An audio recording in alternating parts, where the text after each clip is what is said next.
CCN news एक पाऊल महाराष्ट्रासाठी। लोकप्रतिनिधी आणि सर्वसामान्य नागरिक यांच्यातील आत्मीयतेचे नाते किती दृढ असू शकते याची प्रचिती आमदार सौ श्वेता महाले पाटील यांच्या जनता दरबारात पाहायला मिळाली। व्हीलचेअरवरून आपले निवेदन घेऊन आलेल्या एका दिव्यांग नागरिकाला आमदार महाले यांनी दिलेला दिलासा आणि दाखविलेली संवेदनशीलता उपस्थितांच्या मनाला स्पर्शून गेली। चिखली येथील दिव्यांग नागरिक नारायण भोलवणकर हे त्यांच्या परिसरातील प्रलंबित नालीच्या समस्येबाबत निवेदन देण्यासाठी जनता दरबारात आले होते।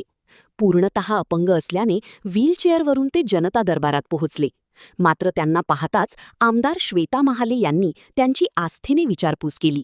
"अरे नारायण, तू कशाला आला? एक फोन केला असता तरी तुझे काम झाले असते," असे म्हणत आमदार महाले यांनी त्यांच्या अडचणीची जाणीव व्यक्त केली। दिव्यांग व्यक्तीला स्वतः उपस्थित राहण्याची वेळ येऊ नये अशी भावना त्यांच्या या शब्दातून स्पष्टपणे दिसून आली। यानंतर आमदार महाले यांनी नारायण भोलवणकर यांचे निवेदन तत्काळ स्वीकारले आणि संबंधित अधिकाऱ्यांसह आपल्या स्वीय सहाय्यकांना आवश्यक सूचना दिल्या। परिसरातील नालीच्या समस्येच्या निराकरणासाठी 3 लाख रुपयांचा निधी मंजूर केल्याचे पत्र तातडीने देण्याचे तसेच काम त्वरित पूर्ण करण्याचे निर्देश त्यांनी दिले। यावेळी उपस्थित अधिकाऱ्यांसमोर नारायण भोलवणकर यांची ओळख करून देत त्यांच्या सामाजिक सहभागाचाही उल्लेख करण्यात आला। त्यामुळे जनता दरबारात उपस्थित नागरिकांनाही लोकप्रतिनिधींच्या संवेदनशील कार्यपद्धतीचा अनुभव आला। जनता दरबारात घडलेला हा प्रसंग केवळ एका समस्येच्या निराकरणापुरता मर्यादित नसून दिव्यांग नागरिकांविषयी असलेली जिव्हाळ्याची भावना आणि लोकप्रतिनिधी म्हणून असलेली जबाबदारी अधोरेखित करणारा ठरला आहे।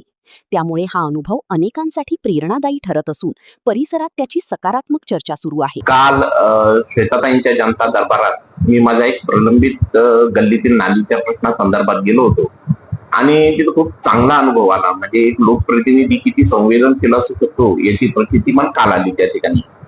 तर मी त्या ठिकाणी निवेदन घेऊन गेलो आणि त्या ठिकाणी बरीच गर्दी होती, पण ताईंनी मला बघताच लगेच सर्वांच्या अगोदर त्या ठिकाणी मला एंट्री दिली आणि त्या ठिकाणी "अरे तू कशाला आला? एवढा त्रास कशाला केला? तू फोन केला असता तर तुझं काम कसंही झालं असतं," असं म्हणून माझं निवेदन नुसतंच वाचलं नाही तर तात्काळ त्यांच्या PA सांगून त्या ठिकाणी निधी मंजूर करून घेतला आणि लगेच लवकरात लवकर काम करून घेण्याचे निर्देश सुद्धा दिले। आणि त्या ठिकाणी मला खूप सुखद धक्का बसला। त्यानंतर ताई केवळ तेवढंच नाही तर आत्मीयतेनं चौकशी सुद्धा केली आणि त्या ठिकाणी जे वरिष्ठ अधिकारी उपस्थित होते त्यांना माझी ओळख करून दिली आणि ताईंच्या राजकीय प्रवासात मी कसा सोबती होतो आणि त्यांच्या प्रत्येक निवडणुकीत मी कसं काम केलं, त्यांच्या वॉर रूमचं किंवा त्यांचं सोशल मीडिया कसा हँडल करतो हे सुद्धा त्या ठिकाणी आवर्जून सांगितलं। खरंच ताई सारख्या संवेदनशील लोकप्रतिनिधी असणं हेच आपल्यासाठी एक खूप चांगलं सद्भाग्याचं काम आहे आणि हा लवकरच प्रश्न आता निकाली निघेल याबाबत माझ्या मनात कुठलीही शंका नाही। आणि यामुळेच मी ताईचे या ठिकाणी धन्यवाद सुद्धा मानतो की त्यांनी एवढ्या तत्परतेनं माझी दखल घेतली आणि हा रस्त्याचा प्रश्न मार्गी लावला।